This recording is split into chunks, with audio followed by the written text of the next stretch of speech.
Good evening. My name is Kieran Testart, and we'll just turn off the feedback.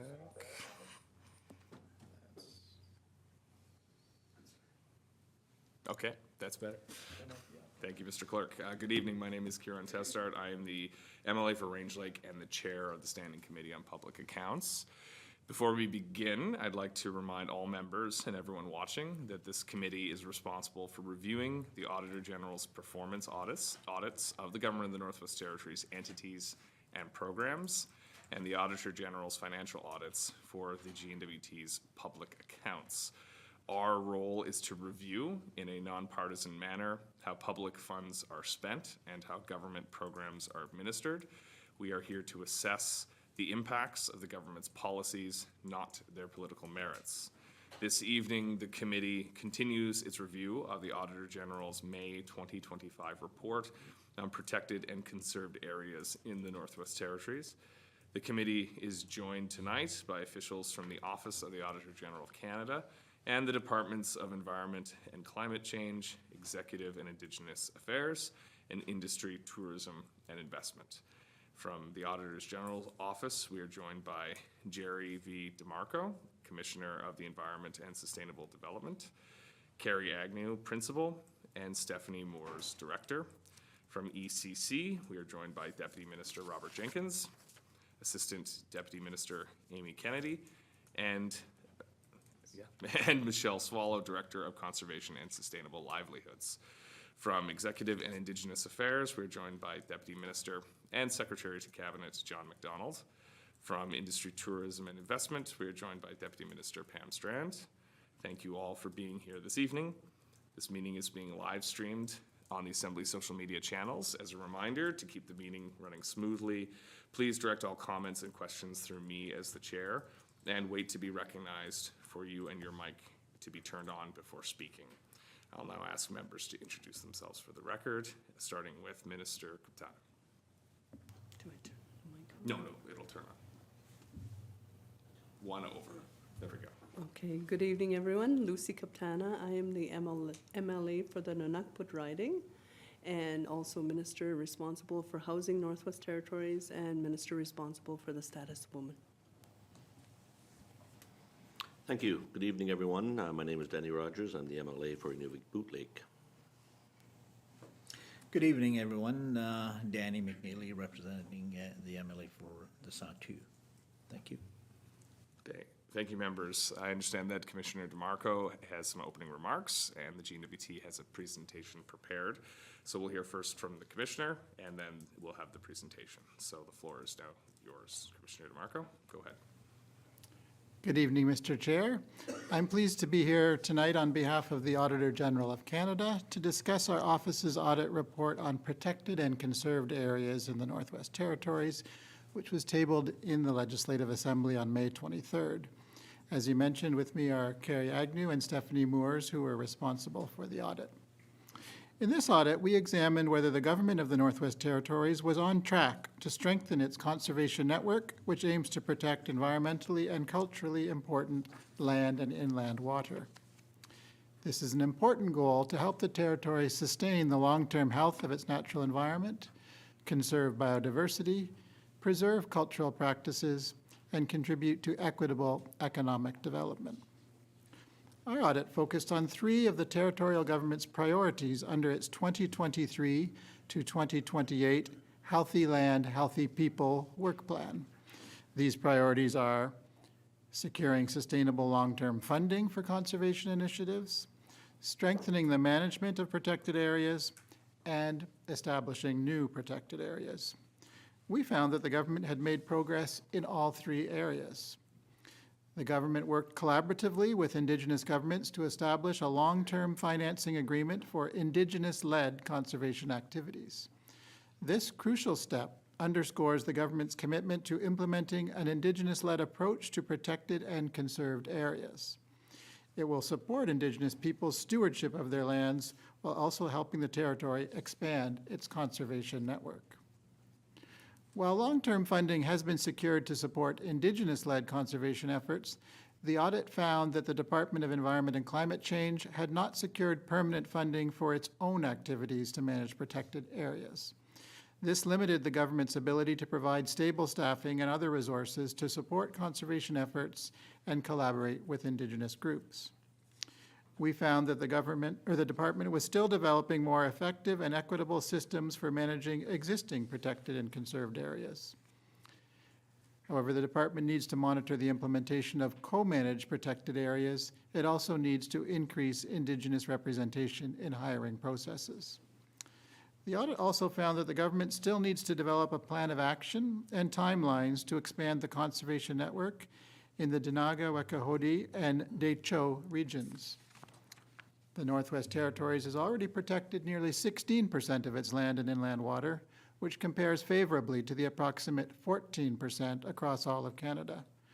Nevertheless, the territory has great potential to expand its conservation network far beyond current levels in support of territorial, national, and global biodiversity goals. With long-term funding now in place to support Indigenous-led conservation, it is important that the territorial government prioritize achieving its other objectives to expand the conservation network. To close, we'd like to extend our deep appreciation to the Indigenous governments and Indigenous organizations that generously shared with us their insights, perspectives, and experiences about land protection and conservation. We were welcomed on their lands and were introduced to government officials, organization representatives, and community members. Mr. Chair, this concludes my opening statement. We would be pleased to answer any questions the committee may have. Masi, thank you. Thank you, Commissioner. I'll now ask Ms. Kennedy to provide Mr. Jenkins. Okay, Mr. Jenkins to provide your presentation. Thank you, Mr. Chair. Good evening. Good evening to you and to the members of the Standing Committee on Public Accounts. Thank you for the opportunity to appear before you today to discuss the Office of the Auditor General's performance audit on protected and conserved areas in the Northwest Territories. This audit examined a critical period in the evolution of conservation in the NWT from 2016 to 2024. During this time, we witnessed unprecedented partnership and progress in Indigenous-led conservation, accumulating in one of the largest Indigenous-led conservation initiatives in the world. The audit focused on 3 priority outcomes included in the GNWT's Healthy Land, Healthy People Work Plan. And these include advancing protected areas establishment, supporting effective management, and securing sustainable funding. We welcome the OAG's findings. The audit confirms we are on track to secure sustainable long-term funding through our Land for the Future initiative, while also identifying important areas where we can improve our systems and processes. In the presentation, I'll walk you through the audit's 3 recommendations, our responses, and the concrete actions we're taking to address them. Before I begin, I want to emphasize that conservation in the NWT is fundamentally about partnership with Indigenous governments, with Canada, and with communities across the territory. Our pace of progress reflects this reality. We move forward together at the speed determined by our Indigenous partners. Second slide, please. The audit examined an 8-year period and involved extensive consultation.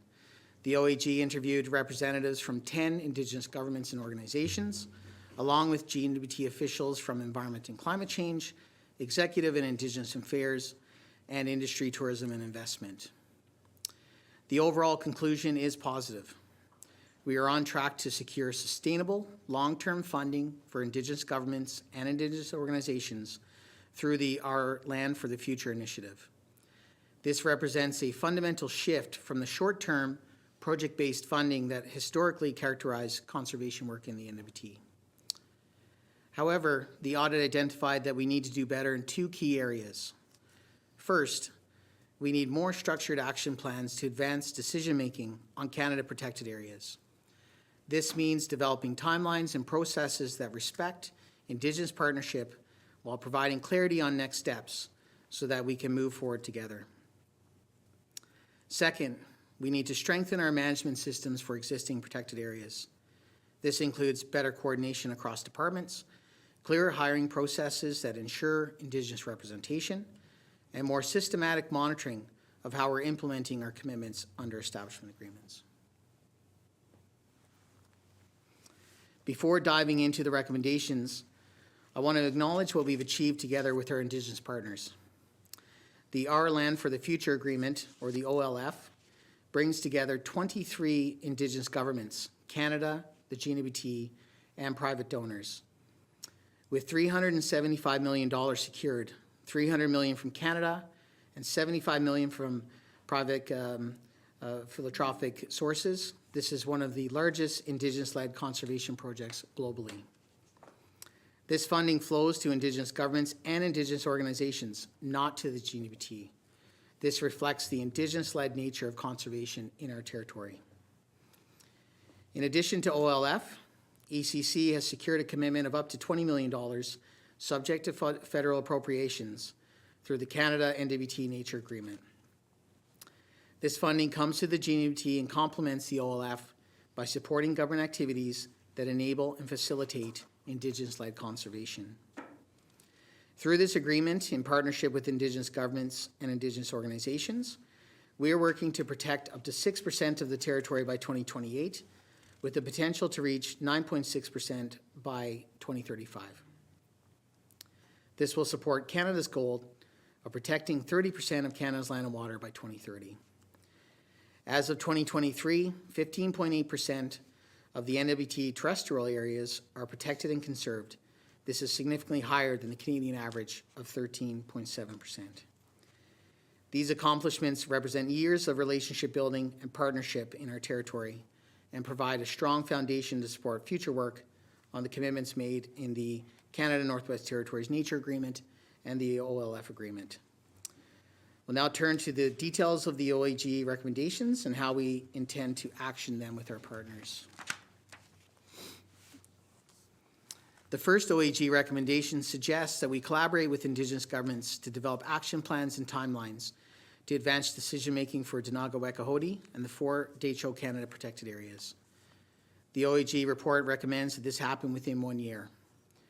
We agree with this recommendation and have committed to working closely with our Indigenous partners to complete these recommended action plans. Det'anchogh and the 4 Det'anchogh Canada protected areas have been under discussion for years, and the lack of formal action plans doesn't mean a lack of progress. However, we recognize that structured planning will benefit everyone involved. These action plans are particularly complex as they require agreement amongst multiple governments. For Det'anchogh, several Indigenous governments and organizations are involved, and they need to reach consensus on governments for a protected area before we can finalize an action plan.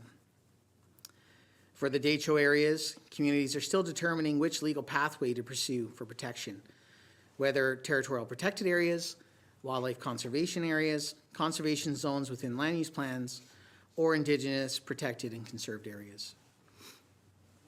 We respect that progress happens at the pace determined by our Indigenous partners. Our role is to provide support, technical expertise, and resources when requested, not to impose timelines or processes. In terms of our actions to date in these areas, Det'anchogh was identified for protection by the Det'anchogh government and is considered a Canada protected area under the Protected Areas Act. It is in the northern portion of the north arm of Great Slave Lake and includes the mainland shoreline, numerous islands, and the water of the lake itself. Since 2022, ECC has been working on bilateral agreements with each of the Det'anchogh government, North Slave Métis Alliance, Northwest Territory Métis Nation, and the Yellowknife Standing First Nation. Indigenous government and organization partners have not yet reached a consensus on the composition of the future management board, and this decision is required before establishment agreements can be finalized. The Det'anchogh situation is different from other candidate areas because conservation planning is being sequenced together with land use planning and land selection negotiations. The GNWT is approaching land-related decisions in the Det'anchogh as a package, not as isolated issues. There are 4 candidate areas, Agnew 2, Samake, Five Fish Lakes, and Buffalo Lakes. These are identified in the interim draft Det'anchogh land use plan as candidate protected area zones.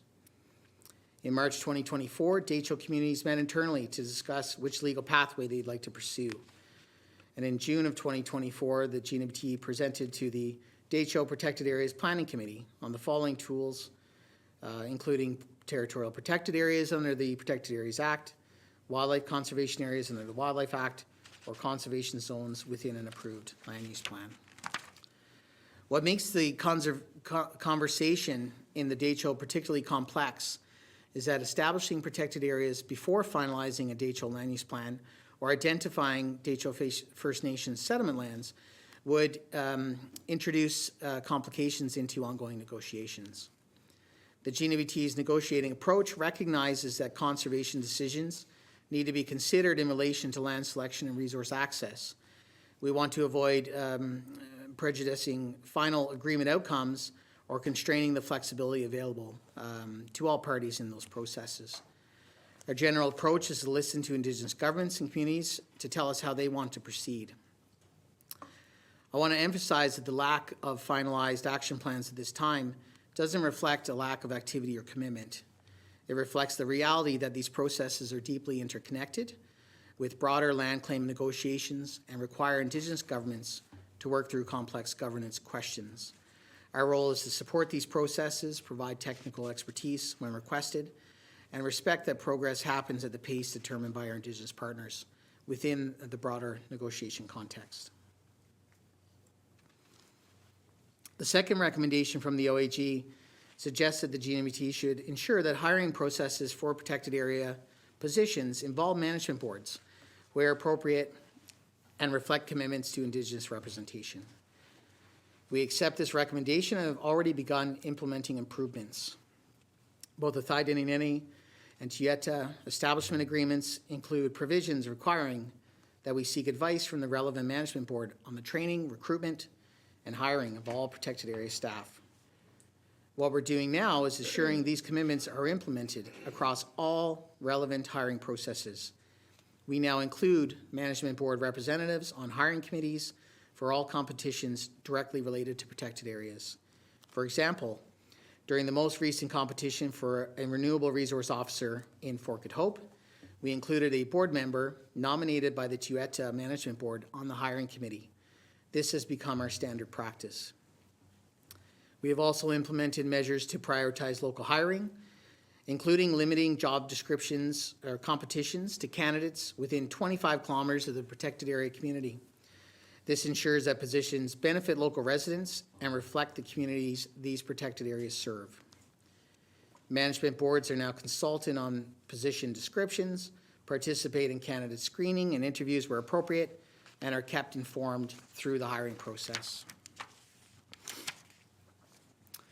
The OAG's third recommendation suggests that ECC, EIA, and ITI collaborate with the management boards and parties to the establishment agreements of each territorial protected area on three things. First, establish a critical path of related milestones for implementing the establishment agreements. Second, periodically review lessons learned to inform adjustments to future decision-making. And third, periodically assess the health of the relationship between the departments and the parties to the establishment agreement. We agree with all three elements of this recommendation and note that it explicitly calls for collaboration with management boards and parties. This isn't something that GNWT does and then imposes on our partners. We're building these frameworks and processes together in ways that can work for all parties to the agreements. This work to develop critical paths with key milestones for each protected area will provide clarity for all parties on what needs to be accomplished, by when and by whom. It will enable all parties to track progress systematically and hold each other accountable. With regards to the part of the recommendation that suggests the development of lessons learned, the establishment agreements themselves already provide a powerful mechanism for this, the 5-year review. Every 5 years, management boards conduct an independent review to determine whether the objectives and commitments of the establishment agreements are being achieved. They speak independently and critically about successes and challenges. On March of this year, the Det'anchogh Management Board submitted its 5-year review covering 2020 to 2025. This review provides extensive feedback on areas needing improvement and lessons learned. The parties, including the GNWT, have 1 year from receipt of the review to respond and determine how to address the issues raised. We're building structured processes to ensure that the lessons learned from these reviews inform not just the specific protected areas being reviewed, but adjustments to future decision-making across our conservation network. We're building organizational learning into the system, and we're doing it in a partnership with management boards who will help us identify what lessons matter most. The final part of this recommendation calls for us to pay close attention to the health of the relationships between departments and the parties to the establishment agreements. Co-management only works if relationships are healthy. Both establishment agreements already provide for annual meetings where parties can discuss unresolved issues and different perspectives on operations and management should they be required. For Det'anchogh, partners have met twice to resolve differing views. The last meeting was held in July of 2024. For Det'anchogh, we haven't yet held a meeting of the parties, but this mechanism is available if and when needed. These meetings provide a forum to address issues before they become a crisis. They provide a space for open dialogue on what's working and what isn't, and an opportunity to assess relationship health and make adjustments. We're developing tools to collaboratively track commitments, actions, and desired outcomes stemming from these meetings. This ensures issues don't just get discussed, they get resolved. Finally, a few last notes about the context within which we co-manage the NWT's conservation network. The audit found that 41% of GNWT conservation funding came from annual federal contributions during the review period. This short-term, unpredictable funding creates significant challenges. For example, it's more difficult to maintain stable staffing. Positions are term-based, making it difficult to retain expertise. We struggle to plan multi-year initiatives when we don't know if funding will continue. And our capacity to support Indigenous partners is constrained by resource limitations. This funding instability directly affected our ability to meet the expectations identified in the audit. It's hard to develop comprehensive action plans or robust monitoring systems when you're not certain about funding levels in the next year. It should be noted that our land in the future represents a fundamental shift in the funding environment for Indigenous governments and Indigenous organizations. With $375 million committed over 10 years, our partners can plan for the long term. They can hire guardians, develop programs, and build capacity without worrying about whether funding will continue. While the Canada NWT Nature Agreement provides up to $20 million over the next 10 years, subject to federal appropriations to support GNWT activities, the GNWT has not secured guaranteed federal funding to support activities in this area. We continue to advocate for sustainable federal funding to support the GNWT's role to enabling and facilitating conservation work. As we move forward towards the goals we have identified in our Healthy Land, Healthy People work plan, the Our Land for the Future Agreement, and the bilateral Canada-NWT Nature Agreement, the GNWT remains committed to Indigenous-led conservation and respectful nation-to-nation partnerships in protecting our lands and waters for future generations. There is a summary here of the action we will be focused on in response to the OAG report. These aren't just government commitments, they require partnership. We'll be working closely with management boards and Indigenous government parties throughout.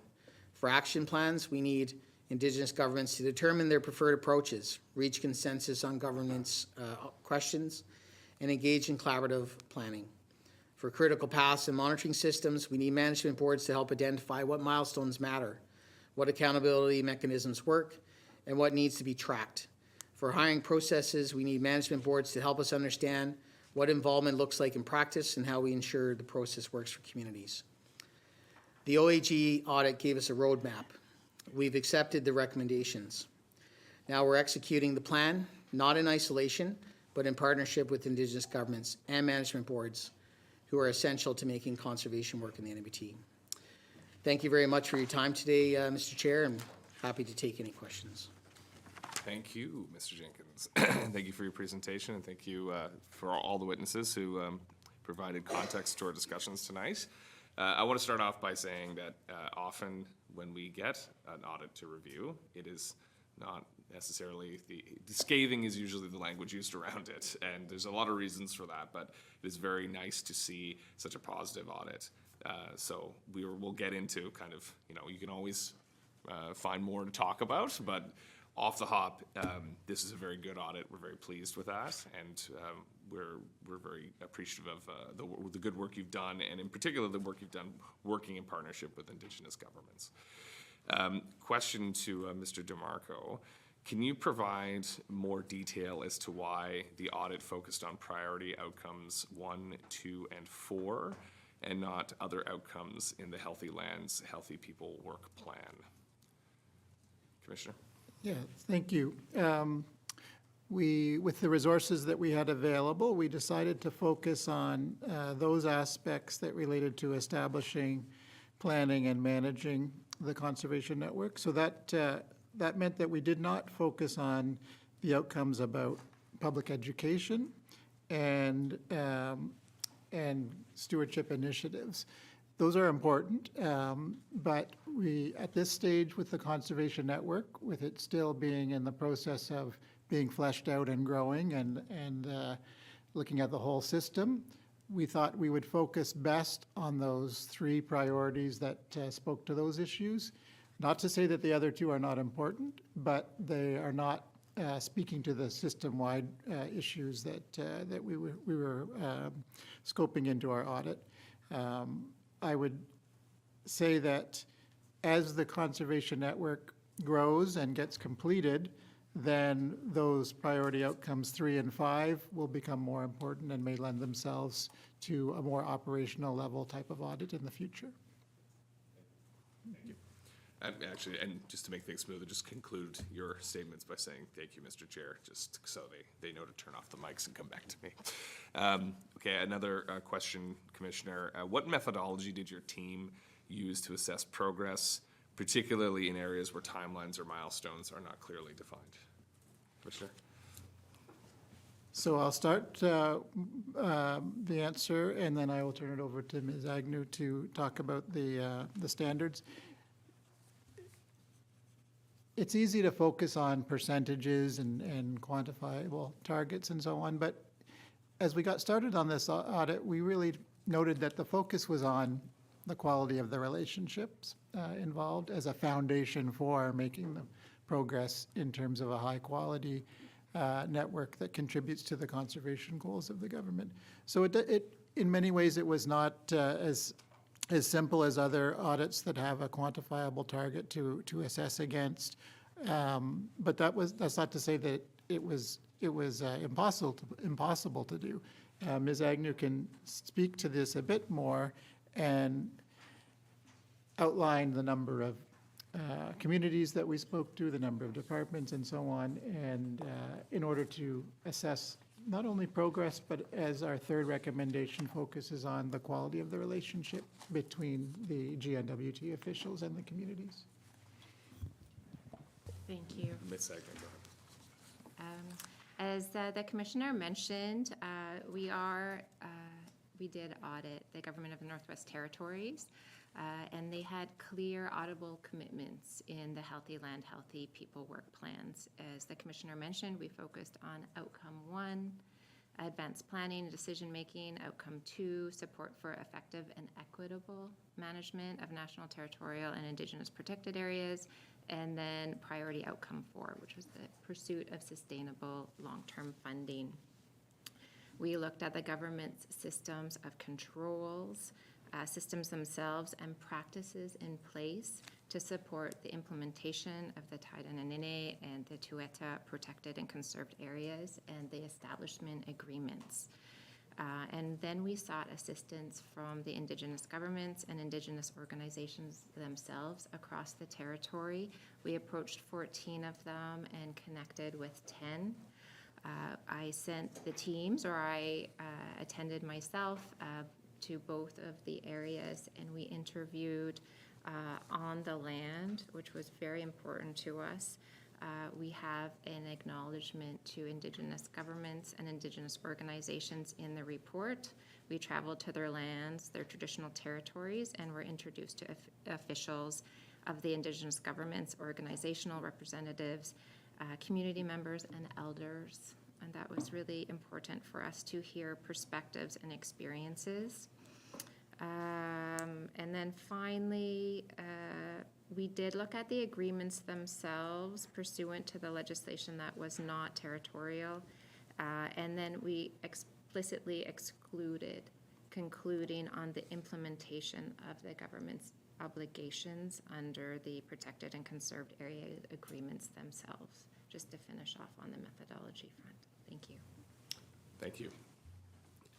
Finally, were there any limitations or constraints, such as access to information, timing, departmental capacity, that affected the scope and depth of your audit?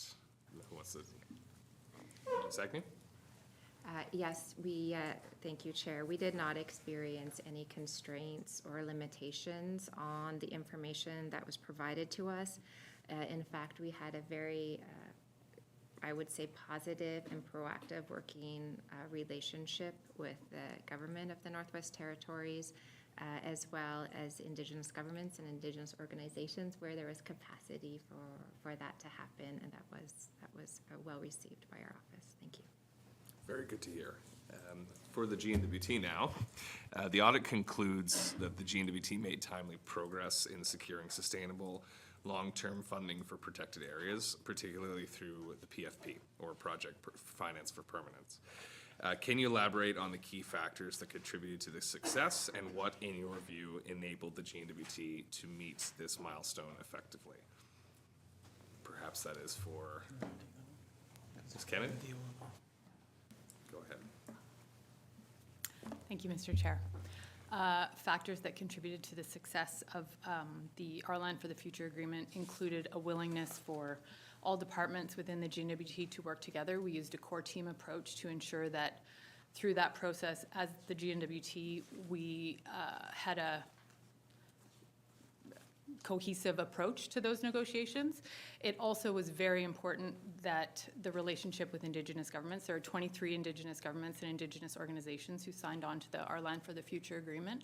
So 23 IGIOs plus the GNWT plus there were philanthropic partners as well. So it was a large group of people all getting together, trying to make decisions and negotiate quite a complex agreement. So really it was important that we took the time to listen to each other, to really try to get to it, you know, the basis of what we were doing and what we wanted to achieve together, which was funding for Indigenous-led conservation in the Northwest Territories. It took several years to get to that place. In the ILI group, I can't remember exactly what ILI stands for with my heart beating like this, but they were instrumental in pulling people together, making sure that planning happened, that movement was made, progress was made. It was a lot of hard work by a lot of people that resulted in, I think, a really kind of amazing agreement that we should all be proud of. Thank you. It's an Indigenous Leadership Initiative. Thank you. We are familiar with them. So we saw the work to finalize the PFP agreement progress rapidly and effectively, which is very commendable. However, given the significance of this initiative in securing long-term conservation funding and the lack of other opportunities to do so, the committee's interested in understanding whether any further work remains to ensure that the success is embedded within a sustainable policy-based framework. Are there any outstanding gaps or risks the GNWT should be addressing from your perspective?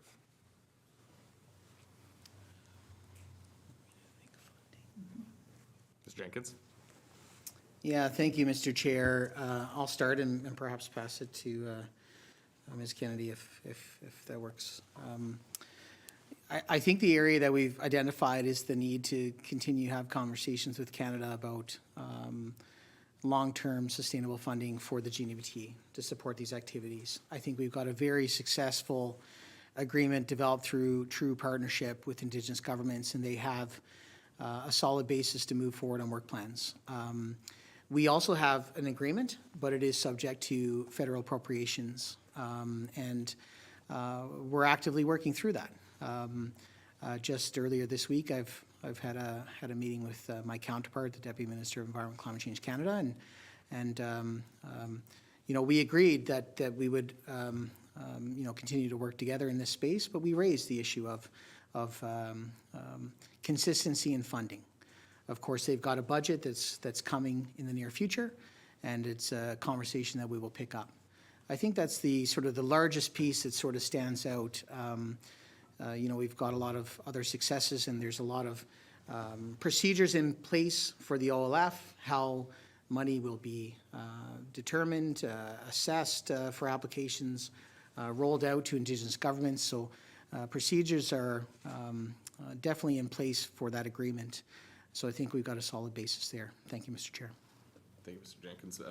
That's 6 days, actually, until the next federal budget, so we are all holding on with bated breath. Commissioner DeMarco, did you have any comments on that as well, on potential gaps that need to be addressed through to ensure a sustainable policy-based framework? Commissioner? Yeah, the only thing I would add is that as much as typical annual funding processes work for certain activities, when we use words like sustainable or our land for the future, or we talk about leaving protected areas unimpaired for future generations, or as we heard when we were speaking with the community members in Litzel Cay, the idea of a network that lasts forever, then when you're using words with such long-term implications and such extensive temporal scales, there's a need to rethink how government approaches funding and whether annual budgeting is the right mechanism to deal with things that are supposed to be durable for generations to come. So I would encourage the government of the Northwest Territories to think outside the box internally and in its negotiations with the federal government, so as to really put into place that idea of permanence forever or sustainable. It's something that we owe not only the current generation, but future generations as well. Thank you, Commissioner. Mr. Jenkins, to that point, has the department considered establishing a trust similar to the PFP, or a revolving fund or something along those lines that would set aside funding that could be used for that kind of sustainable thing, like, or any other funding models besides the normal budgeting process of annual appropriations considered in addressing these concerns? Mr. Jenkins.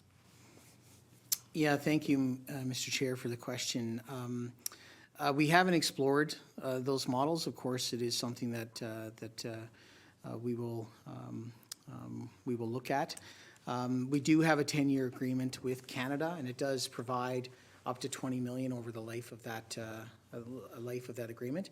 Again, I have said every time, subject to federal appropriations, of course. That's an area that we're working on and having some active conversation with Canada. That would give us, some more certainty. I can appreciate the comments made by the Commissioner. These are processes where we're establishing areas that are to be forever, and we do need to look at things differently. And we've got some really good foundational pieces that we can build off there. Thank you, Mr. Chair. Thank you, Mr. Jenkins. Mr. Rogers.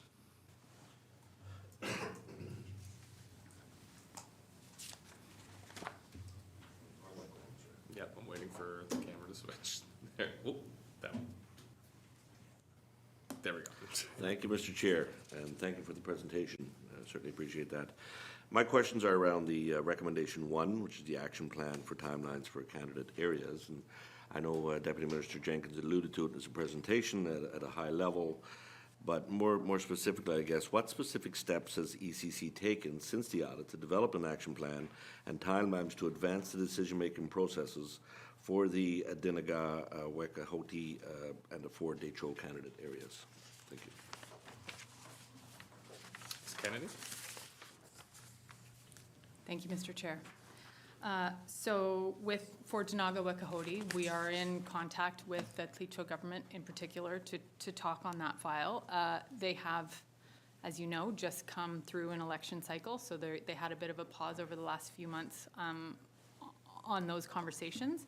But we are having ongoing conversations about how to move through the challenge we're currently experiencing as it relates to the governance structure for the management board. For the Det'anchogh areas, we do regular reach out with the communities in the Det'anchogh to inquire whether additional information is desired from them. We have staff who are assigned to that region in particular and have contacts there and have regular conversations about where they are in terms of their progress at the community level and what they want to see happen at the community level. I do know that recently through the interim Det'anchogh land use planning process, the DFN did a bit of a community tour to all of the communities there to talk about what they wanted to see in the land use plan, and that included conservation areas. So we're still waiting to get the feedback from that through the Land Use Planning Committee, but there was some conversation happening at the ground level in the Det'anchogh around what those communities wanted to see happen in those 4 areas just this summer. Thank you, Mr. Rogers. Thank you for that. So the audit indicated that since late 2022, no collective negotiations have taken place. Although bilateral discussions have continued, a resolution has not been reached by the end of the audit period. Indigenous governments indicated that ECC should lead efforts to reinitiate talks. Can ECC provide an update on how they are exercising their leadership role in coordinating this work across the departments and with the Indigenous governments, Mr. Chair? Thank you. Mr. Rogers? Who would like to respond? Mr. Jenkins? Yeah, thank you, Mr. Chair. Yeah, I mean, I think that, the audit gives us a good impetus to sort of start calling and having some more frequent meetings and sort of working towards those action plans. And that's a piece that was in there. In terms of defining some of those works, some of those steps.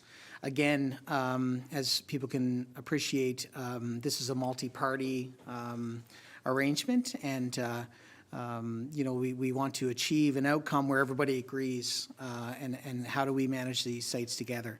So that will take time.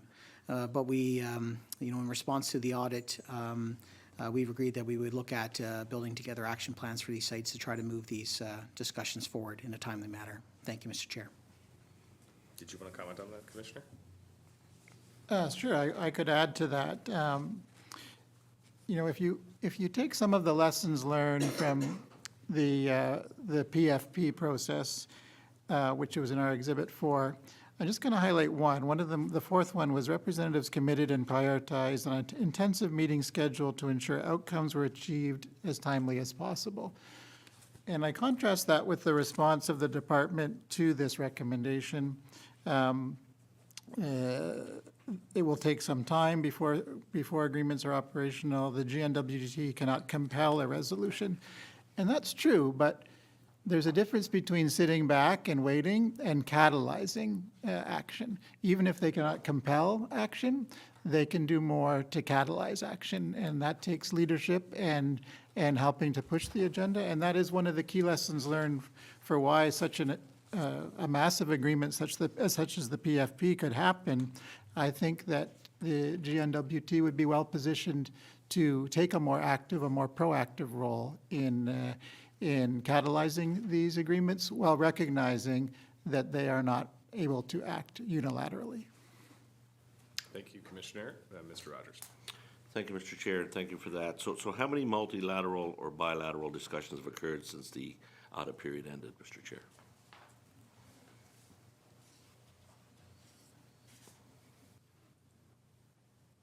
We're looking for that information, Mr. Jenkins. Thanks, Mr. Chair. I've been told by staff 3 to 4. Thank you, Mr. Chair. Thank you, Mr. Rogers. Thank you. So, Mr. Chair, what dispute resolution mechanisms are being considered or implemented to address stalled negotiations, particularly around seat allocations? And Section 15 of the PAA notes that a Canada-protected area may be established without first entering into an establishment agreement in certain circumstances, including irreconcilable differences. So has this been done before, and has ECC given thought to at what point it will consider use of Section 15 to move the work forward to establish the Det'anchogh, and the 4 Det'anchogh candidate areas? Thank you, Mr. Chair. Thank you, Mr. Rogers. Ms. Jenkins? Yeah, thank you, Mr. Chair. Of course, this is where the department plays a role, and this is where we, through continued discussions, really play a role in some instances as a mediator. We all have that foundational sort of goal and the North Star towards establishing a site, and it takes much conversation in how we balance interests and representation on the management. We're finding that that's a conversation that takes time. Again, leaning back on, we're all there working towards something that we all agree needs to be there. So I guess all to say that this is where the department really tries to help sort through the conversation, build relationships, build the partnership, and, try to achieve a goal where everybody feels that they're represented on the site, and for the area accordingly. Thank you, Mr. Chair. Thank you. Actually, I'm just going to turn to Mr. Macdonald. Does Executive Indigenous Affairs, in your capacity of, well, you have more expertise, I guess, by supporting the Council of Leaders and the Negotiations Department. Like, do you have a perspective on that kind of clause, like the Section 15 clause, like when you would trigger that at all, or trigger something similar to have those kind of engagements directly with Indigenous governments? Mr. Macdonald. Thank you, Mr. Chair. I think definitely appreciating that there's overlay, thinking about negotiations as an example in a region like the Det'anchogh, different interests to keep in mind and how to look at different layers of management. I would say, to answer your question, I think we would to some degree rely on the Indigenous government or organization partner to let us know, perhaps at a bilateral table or via leadership, or via through our relationships staff to staff, if there are issues there that need to be addressed through other means. So we have those channels and those relationships to lean on to help us determine whether we need to step in a different way, such as exercising some of those provisions. Thank you, Mr. Chair. Thank you, Mr. Macdonald. Ms. Kaptana tonight. Ms. Kaptana. Thank you, Mr. Chair. The next section is the lack of Indigenous representation in the hiring process. And in the findings, it speaks about members of the management boards were rarely involved in the planning or carrying out of hiring processes for positions or functions identified in the established agreements. So Mr. Jenkins spoke about this earlier in his presentation. His opening remarks was the involvement of local management boards. So what changes has the GNWT made to ensure management boards are involved in the hiring processes for protected area positions? Thank you, Ms. Kaptana. Mr. Jenkins. Yeah, thank you, Mr. Chair, and thank you very much for the question. So we're definitely developing updated procedures and guidance documents, and that includes ensuring that management boards are consulted on project descriptions, so the content of what the position will do, that they participate in candidate screening and interviews, and are kept informed through the hiring process. And as I mentioned in the presentation, we've already started implementing a number of measures, really with that aim of prioritizing local hiring, and we've this includes limiting some job competitions to candidates within 25 kilometers of the community for which the protected area is adjacent to, and really trying to align with the intent of the recommendation to ensure Indigenous representation and local benefit from protected area operations. Also looking at having members of the committee on the hiring committees where they're available. Of course, people are busy, but to have that there, and again, give that example. Where recently we had a renewable resource officer one in Fort Good Hope for the Tueta protected area, and we did include a appointed board nominated by the management board. So there was a representative there, so on the hiring committee. So definitely changed practices there, and ones that will continue going forward. Thank you, Mr. Chair. Thank you. Ms. Kaptana. Thank you, Mr. Chair. The second question related to the Indigenous representation in hiring is how many indeterminate positions has the GNWT committed to for the conservation-related roles? If you could provide a number, Mr. Jenkins. Through me, of course. Yes, Mr. Jenkins. Mr. Chair. Ms. Kennedy, sorry. Ms. Kennedy. So the GNWT has committed to 2 positions per protected area. And those are permanent, indeterminate positions? Indeterminate positions, yes. Ms. Kaptana? Thank you, Mr. Chair. Again, the GNWT has responded to the audit by saying it'll ensure hiring processes for positions associated with territorial protected areas including the opportunity for community representation, as Mr. Jenkins has already noted, from Indigenous parties to the territorial protected areas. Can the Deputy Minister comment on their progress made in improving the hiring processes? And he spoke a bit about this, as well as how many positions are held by representatives in the community or from the community.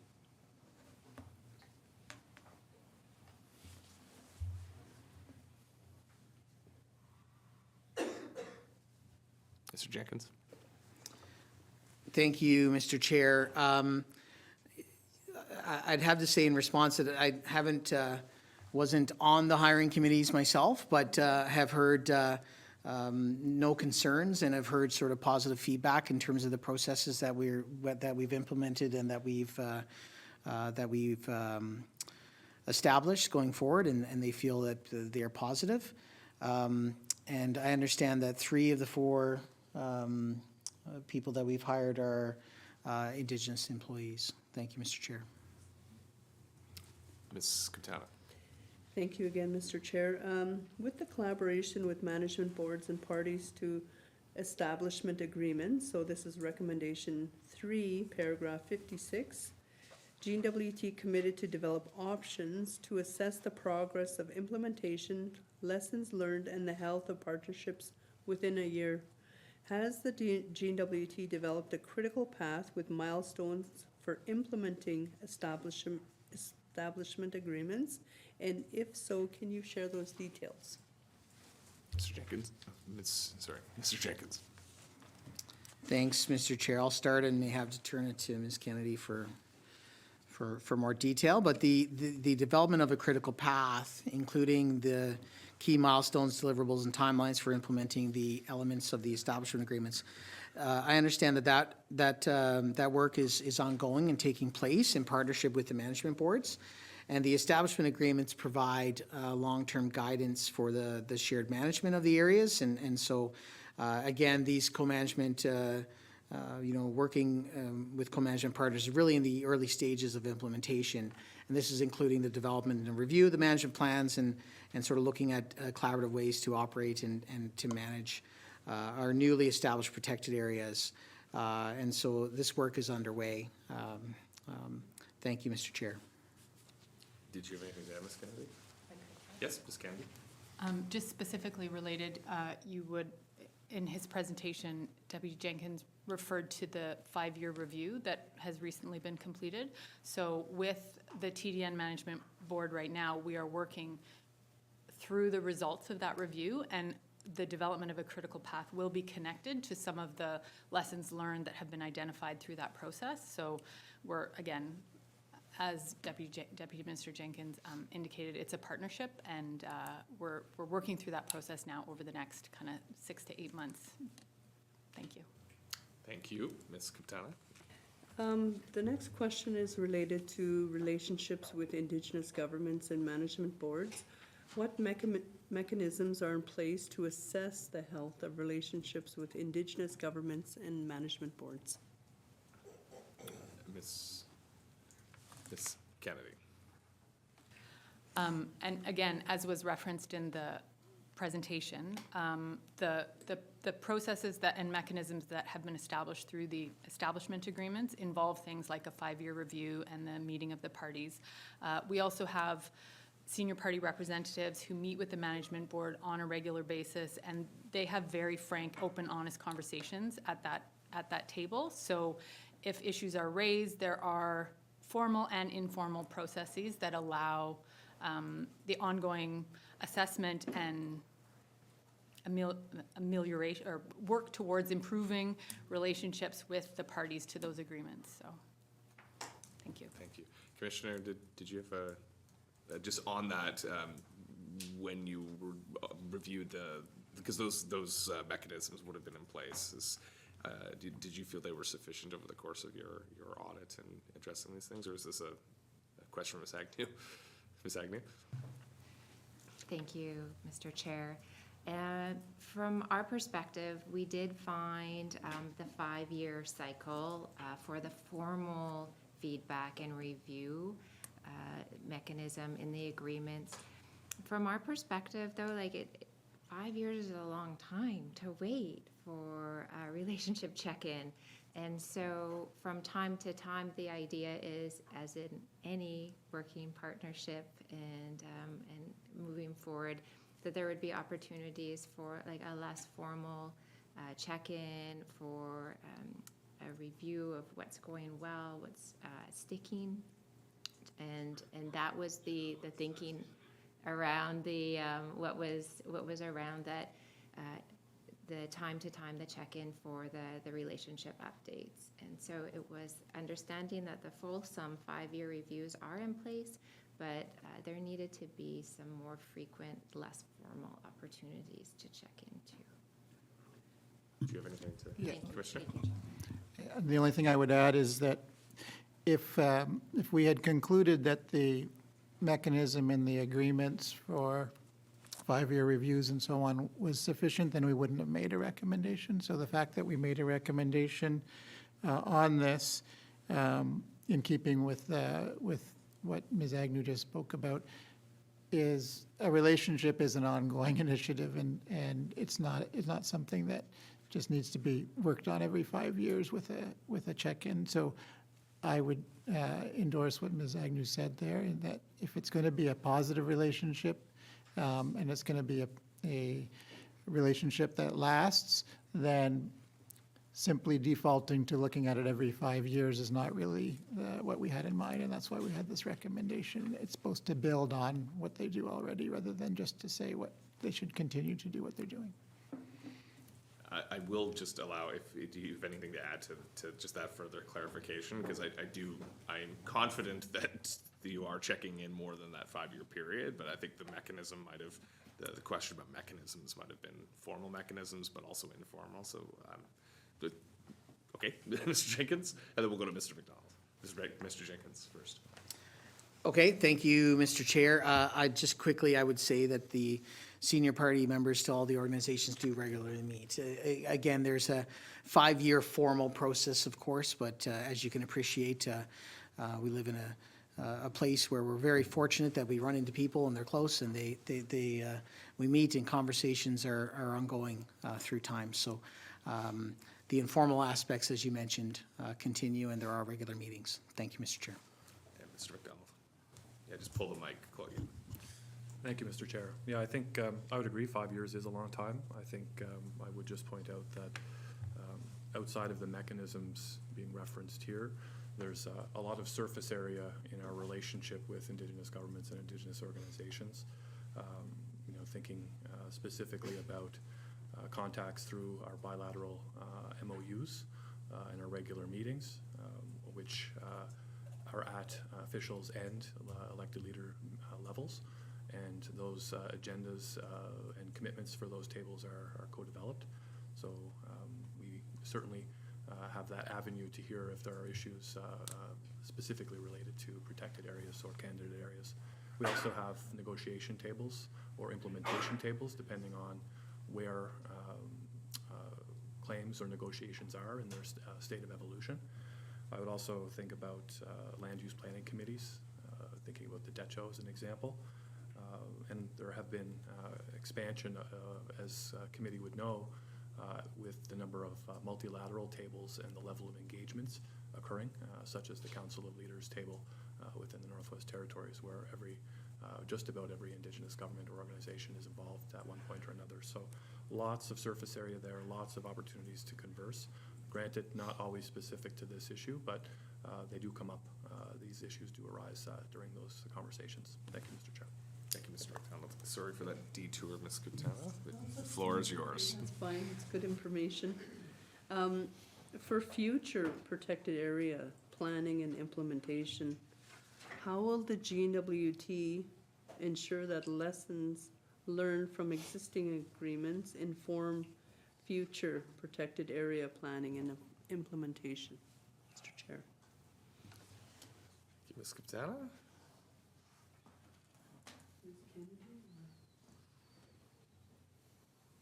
Mr. Jenkins. Thank you, Mr. Chair. There is the one thing that we have is a really solid.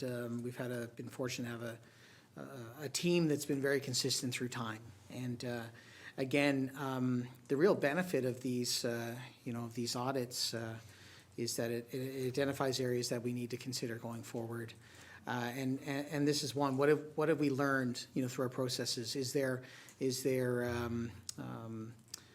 Should we have approached our conversations differently? Should we look at that action plan up front? Are there areas that we could bring efficiencies into the system? And I think these are the things that we've heard from the OAG, and we agree. There's always areas for improvement. You're always going to learn and be able to do things better going forward. The one thing is that I would say is that we've got a very strong foundation in terms of relationship, and we're doing things together, and that's continues to be our foundation. But definitely that continuity and representation, not only with the GNWT, but longstanding members of Indigenous governments working on these files, really allows opportunities like this to be used as areas that we learn from and improve going forward. Thank you, Mr. Chair. Thank you, Mr. Jenkins. Mr. McNeely. Thank you, Mr. Chair, and thanks for the presentations. My questions are on funding and capacity. The audit highlights about that 41% of the conservation network's expenditures in 23-24 were funded through annual federal contributions, underscoring a significant reliance on short-term external funding. Given the protected areas are intended to be permanent, can the GNWT speak to what steps it is taking to reduce the reliance and whether it has considered adapting its funding model or exploring alternative approaches to better reflect the long-term nature of the protected area stewardship? Thank you, Mr. Chair. Thank you, Mr. McNeely. And we did touch on this, but always good to get a second pass. So, Mr. Jenkins, did you want to speak to this again? Yeah, thank you, Mr. Chair. I think a really monumental piece is the Our Land for the Future agreement and the funds that are flowing directly to Indigenous government partners without them being provided capacity support through time. We would not be successful to be able to establish these areas, and that's quite a new development from past practice. It's going to them directly. It's funding their activities. Sort of coupled with that, we have and we were successful in negotiating a 10-year agreement with Canada, and I would say that that's not the norm. Generally, agreements are more, I would say, on the 3-year cycle or 5-year cycle. So we've worked hard, and the department was successful in negotiating a 10-year agreement. Again, that shows the commitment of the two governments towards the work that we're doing. Again, we've raised and we've been very transparent in that we continue to advocate for some more certainty over that 10-year period. It does, as mentioned, provide up to $20 million, and it's subject to appropriations. So there's work there that we're doing, and that funding would really help us do the things that we need to do to support our Indigenous partners and to support this work. So I would say that there's been some definite changes in the way that this file has been approached, and a lot of positives than sort of the funding that we've received in the past. Thank you, Mr. Chair. Thank you, Mr. Jenkins. Mr. McNeely. Thank you, Mr. Chair, and thanks for the response. My next one there, Mr. Chair, is how is the GNWT planning to meet the increased expectations for delivery that will likely come with the PFP agreement and increased capacity for Indigenous governments to undertake conservation activities once the funds are dispersed to the to the trust. Thank you. Thank you. Ms. Jenkins? Yeah, thank you, Mr. Chair. I think that we've, with that success in funding with our Indigenous government partners, I agree with you that there will be now renewed focus and a desire for acceleration in this space. And we recognize that. And again, we're working to keep pace. We do have a GNWT operational budget. We do have federal dollars. And a key piece of our agreement with Canada is milestone-based, advancing areas and doing things. And so with that in mind, we see that as sort of working towards that next goal, either establishing an area or getting to a key milestone towards establishing an area, and using that as sort of building on our success and being able to then receive additional dollars through the life of our 10-year agreement with Canada. Thank you, Mr. Chair. Thank you. Mr. McNeely? Yes, thank you. Thank you, Mr. Chair, and thanks to the Deputy Minister for the reply here. My third question is that in the previous presentation, the Deputy Minister had mentioned 20 million over 10 years. And is that sufficient for that period of time? Thank you. Thank you.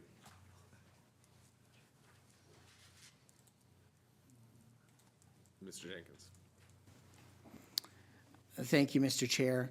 I would say that was, that is some, the agreement we have. We're very, happy with that, and we hope that we're able to, again, subject to federal appropriations, move towards receiving the full 20 million over the life of that.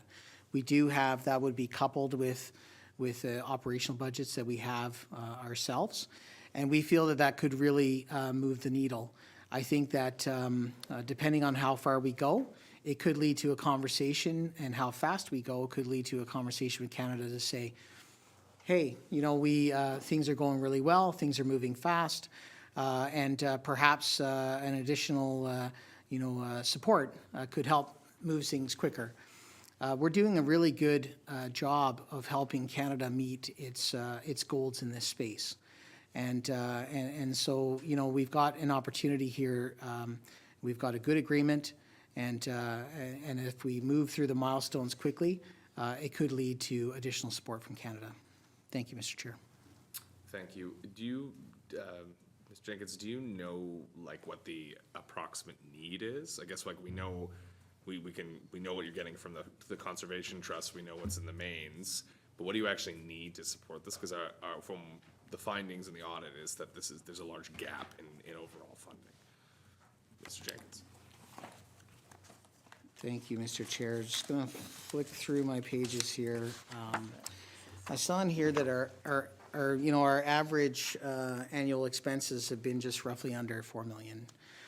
We have, I believe, just under 2 that comes from internal GNWT budgets. And coupled with the what could be provided from Canada. So I think that we're, again, sometimes these files really take root and grow quickly. So there could be times where perhaps we may need to look at adjustments through the year. Doesn't mean that everything will be the same expenditures every year, but we feel that sort of the budget through what we have and with Canada could really help us move the needle to meet the milestones in our agreement. Thank you, Mr. Chair. Thank you, Mr. Jenkins. Commissioner? Yeah, I guess what I would add here is, and your question, the way you phrased it actually helps make my point, is do we work back from what's needed in terms of a sustainable permanent solution to protect these areas for future generations and figure out what mechanism would allow for that from a needs point of view, as you mentioned? Or do we just move the needle and make it slightly less unsustainable than what it was before? And that's, incremental progress is helpful, but is it really going to address the full need? So I would encourage the department to, go through a visioning exercise as to what would really be needed, especially since the network is going to grow, and so the needs will grow. There'll be more people to partner with, more areas to steward what's truly needed, and then examine from a thinking outside the box perspective, whether it's trust funds or longer term commitments that don't depend on annual appropriations. That sort of establishing a vision and a need and working back as to what's needed is different than just moving the needle from what has happened in the past. Thank you for that, Commissioner. You have nothing further, Mr. McNeely?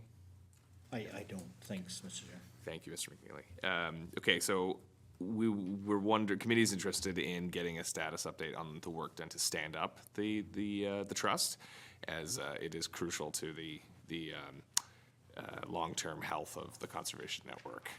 Ms. Kennedy. Thank you, Mr. Chair. So the Our Land for the Future Trust is operational at this point. My understanding is that they have received the funding from the federal government and there are two agreements with philanthropic partners. Last I heard at the partners meeting in late September, one agreement had been secured, funding had been secured, and they were working through the final last pieces of that second agreement with the philanthropic partner. They've also done the work to establish all of the necessary financial and governance policies to disperse funds, to assess applications for funding, to determine one of the things that they did was develop a 10-year work plan. So all of the partners identified what it is that they want to accomplish over the 10 years, identified 10 years for the trust. And then they, given the amount of money that they have available, decided based on what type of based on the type of project an Indigenous government wanted to do, that would be funded at this level. So everybody around the table already has an idea of if they want to create an Indigenous protected and conserved area, that would come with funding of X amount of dollars. So they say in the third year of the 10-year agreement, we want to do this project. So all of that work has been done. They understand how they're gonna do the disbursements, how application is gonna happen. My understanding is that initial funding is going to roll in the new year to Indigenous governments who have projects lined up for that first year. They also have talked about having a initial capacity funding for IGs because lots of the partners to the OLF don't have capacity at this point to even do the work required to apply for funding through the trust. So they're essentially giving out a grant right at the very beginning to allow Indigenous governments and organizations to develop the capacity internally to even think about how do they want to plan these things, right? So all of that work is going to happen over the next 6 to 8 months, and my understanding is that funding will roll before the end of this fiscal to IGs. Thank you, Ms. Kennedy. And to that end, and perhaps this is for all three deputies who are here, but how is the GNWT ensuring that its land use, regulatory, and permitting systems are ready to respond to trust proposals that are coming through from PFP-funded initiatives? So we know they're coming, but will you be ready for them, and how are you ensuring the government is prepared to respond swiftly so there aren't delays in setting these things up once they are funded through the trust? We'll start with Mr. Jenkins. Thank you, Mr. Chair. The OLF is very much in alignment with our decision-making processes and respects our decision-making processes under things such as our Protected Areas Act. So we're very much in lockstep there and see no challenges. They were built and it was known that they would have to work together. Thank you. Thank you. Ms. Strand? Yeah, another example of that might be how within ITI we work with ECE and the ECC and the management boards on, for example, tourism operating licenses. So in Tai-Dene-Nene, we have an interim policy, and we're working with representatives from the management boards right now on how to change our legislation so that we're all, so that we make sure that we have everything in place to be able to implement, those policy intentions. So that was with Tai-Dene-Nene, for an example, but we will be embedding in a process earlier on as the management boards negotiate those agreements, so that we have advanced warning on what we might have to embed and how, in what legislation. Thank you, Mr. Chair. Thank you. And perhaps to a EIA, so whole of government and Indigenous affairs approach, Mr. Macdonald. Thank you, Mr. Chair. Thank you. I would perhaps just think about it, an example such as negotiations. So having those trilateral conversations with partners, whether it be an Indigenous government or organization or a federal partner, looking at how we can resource tables, how we can reorganize discussions and work plans to expedite those tables, to be able to meet the objectives of the parties, which ultimately is to have comprehensive self-government agreements in place where Indigenous governments are resourced appropriately. So that's our objective, and that's something that we've been working very hard on over the course of this government. Thank you. Thank you. And I have a few more questions for you from the kind of all of government leadership perspective. What is EIA doing to provide leadership across departments in responding to the audit recommendations and support of whole of government approach to meeting them? Mr. Macdonald. Thank you, Mr. Chair. I think it's a little bit of inside baseball or internal, so not very attractive, perhaps a bit administrative, but one of the things that we do is emphasize ensuring that departments are bringing comprehensive updates or progress on their work through interdepartmental committees, so other departments have an opportunity to understand that work better, weigh in, and look for solutions. So that's something that we've really increased the tempo of over the past couple of years to ensure greater lateral collaboration amongst departments on files, particularly files where they are complex and multiple departments are necessary to seek solutions. So certainly not something that's, there's not much glory in that, but it is something that is important to make sure that those conversations are happening at various levels up and down departments. Thank you, Mr. Chair. Yes, it's certainly not as flashy as perhaps question period, but that's why we have this committee, to have the conversations with the people who are, taking that political work and implementing it. So we're very excited about it. Second question for you is, how is the GNWT ensuring that environment and climate change, executive and Indigenous affairs, and industry, tourism, and investment are aligned in their roles and responsibilities under Healthy Land, Healthy Peoples, and work under the work plan, and break down any silos as you work towards that implementation? You spoke to the interdepartmental and kind of the, not informal, but like the working relationship within the machinery of government. But what what structural steps have you taken to break those things down, such as interdepartmental agreements, information sharing, or even positions that are established? So we're looking for more concrete things you may have implemented or that you're thinking of implementing. Mr. Macdonald. Thank you, Mr. Chair. I think one of the things that we've been trying to do is ensure that staff at all levels within each department who are working on this are connecting to one another. So earlier in this committee appearance, Ms. Kennedy mentioned like core teams. So when it comes to how we work together, it's trying to be more nimble in how we bring staff together to problem solve. So that could be very project based, which leads me to another example where we've really across government moved forward with increasing the expectations around project management.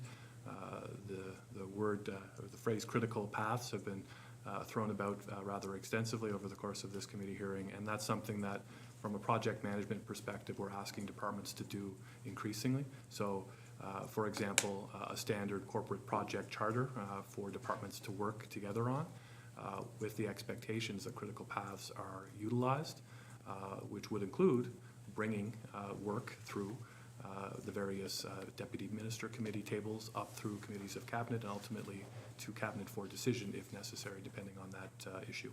So hopefully that gives you a sense of what some of that work would look like inside the machinery. Thank you. Thank you, Mr. Macdonald. And finally, and this is a question for you, because we know there's an action plan coming from the department, and relevant departments, but what accountability mechanisms are in place to track departmental progress from an executive level on implementing the audit recommendations? Ms. Macdonald. Thank you, Mr. Chair. Well, something that has not been instituted yet in this case, in this topic, but something that may be used when it comes to executive is if there's of a priority, and I'll use an example for this government, which is Indigenous employment. Deputy ministers are held accountable using Indigenous employment plans for their departments and through their own professional performance development. So performance indicators and ensuring that we're all held accountable for the targets that we set for our organizations and the work that we're doing to try to meet those targets. So those are typical mechanisms that we would employ for something that would be a priority across the corporation. Thank you. Thank you, Mr. McGrath. So is that something you would consider implementing for audit performance or audit responses? Not just to this one, but to, I guess, going forward? It seems like that's a practical, concrete step to encourage or incentivize the successful implementation of audit recommendations. Mr. McDonald. Thank you, Mr. Chair. You know, with one of the things that I personally try to balance is how do we make sure that our priorities are clear. That phrase, if everything is a priority, nothing is a priority. So there is that need to balance. For myself, working on behalf of the Premier, we are always looking at the mandate of the government, and the priorities of the Assembly are where we're looking at in terms of what are we focused on, how are we driving that forward. So that's something that is key. I would be remiss if I didn't mention it. Priorities, certainly for deputy ministers, that would be something that would be done in conjunction with the Premier. Ultimately, it's the Premier's direction for us that sets that tone. So I effectively try to manage that on the Premier's behalf. Hopefully that answers the question. Thank you. Definitely. I would say that, you know, although the mandate is, of course, what we all want to see implemented, the audits or performance audits are where the rubber meets the road on executing government policy. And I would argue, especially from the perspective of this seat and this committee, that should be as high a priority as anything, because if you're not meeting your performance audits, then there's a problem. But I will remind everyone listening that you did a great job here. So we are trying to make it even better, or do even more. But that's a very helpful answer, and I've never heard that before. So it's good to have the perspective of three deputy heads here, in addition to the ADM and the staff from the Auditor General. So with that, our scheduled questions or formulated questions are concluded, but I'll allow members to ask any other things that may have come up. Yeah, Mr. McNeely. Thank you. In all the discussions and the planning and the bilateral meetings you had with the Indigenous governments and the stakeholders, is there a master training plan for these protected areas? When I look at the officers we have within our own government, Renewable Officer 1, 2, and 3, and so on. So protecting and conserving and managing these areas, it's going to require a real skill set. So is there a training plan to support that? Thank you. Ms. Jenkins. Yeah, thanks, Mr. Chair. I mean, most definitely for positions like officers and other things that we're establishing to support these, the duties of the position are laid out, and of course there are different training mechanisms and requirements. Officers in particular have a number of different training aspects and skill sets that we provide supports to. We do have a compliance and officer services branch that sort of helps do that. That's an area where we're sort of growing and looking at perhaps some realignment within to bring some additional supports to those positions. But we are doing protected areas training for officers, and I'm told by the note that's been passed to me that that's happening in the next 2 weeks. So super convenient and a great answer. Thank you, Mr. Chair. See, that's the speed we want to see from this government. Mr. McNeely? Yeah, thank you. Thank you for the response. Thank you, Mr. Chair. Maybe you can add on to the note there that if the master training plan, once complete, could be shared with the committee. Thank you. Mrs. Kennedy. Oh, sorry, I was just taking a note. Oh, of the okay, fact sure. So if you do have any additional supporting information that you can provide to committee based on that, I'll turn to Mr. Jenkins for a commitment. Thank you, Mr. Chair. Yeah, we will return to committee with information on the training that we're providing for those positions. Thank you. Okay, thank you. Anything further? Mr. McNeely. Thank you, Mr. Chair. Just in closing, I look forward to, and I think the department will look forward to, and the ministers looking forward to sharing those training opportunities, employment opportunities with the high school students. I really think it's an inspirational plan to share the vision with our young folks that are passing high school and going on to post-secondary. Thank you. Thank you. We'll take that as a comment, but it is well received from the nodding of heads, I see. Anything further from committee members? Okay, thank you, committee, and thank you very much to our witnesses. I will allow both the Auditor General's side and the GNWT side to make closing comments. Commissioner DeMarco, if you have anything you'd like to share in closing. I don't have any prepared closing comments, but I welcome the opportunity to provide some off the cuff. And I just wanted to bring us back to, and I've alluded to this in several of my answers about what's really needed, and then working back from that to find solutions to get there. So I think in closing, I would like to bring us back to the vision of the actual document that we audited, the Healthy Land, Healthy People Work Plan. And it says that the GNWT is committed to ensuring the lands and waters of the NWT are managed for the long-term health of the natural environment, cultural continuity, and sustainable economic development for current and future generations. So you see in all of those phrases a very long-term approach. And if that's going to be realized, then it may require, as I've alluded to several times tonight, some thinking outside the box as to what's really needed to achieve that, as opposed to what small modifications we could do from past practices. And so I would encourage all of the departments to work together in identifying what's really needed to implement this vision, as opposed to just what is slightly better than past practice. Thank you for that. Mr. Jenkins, you want to take the lead from the government side? Yeah, thank you, Mr. Chair. I think all I would say, and I just really want to take the opportunity to thank the staff that have been working on this and been working on it for an extended period of time, and the work that they're doing in collaboration with Indigenous partners is a super positive space, and we're really proud, and I'm really proud of them for the work that they've been doing. And also just want to take the opportunity to thank committee for having us, and thank the Office of the Auditor General for the very constructive and positive report, and the feedback and the constructive feedback that we can take going forward.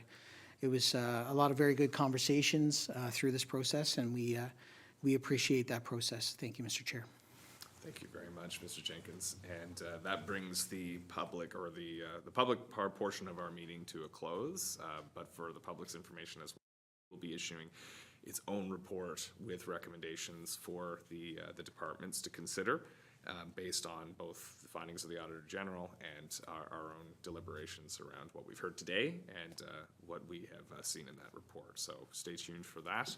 But thank you very much for coming tonight, and for everyone online who tuned in and who joined us in person in the gallery. It's great to see people taking time out of the Jays game to pay attention to what could be considered quite dry. So thank you very much for that. Colleagues, I'd ask that you'd stay for a debrief, but with that, we're out of the public's eye.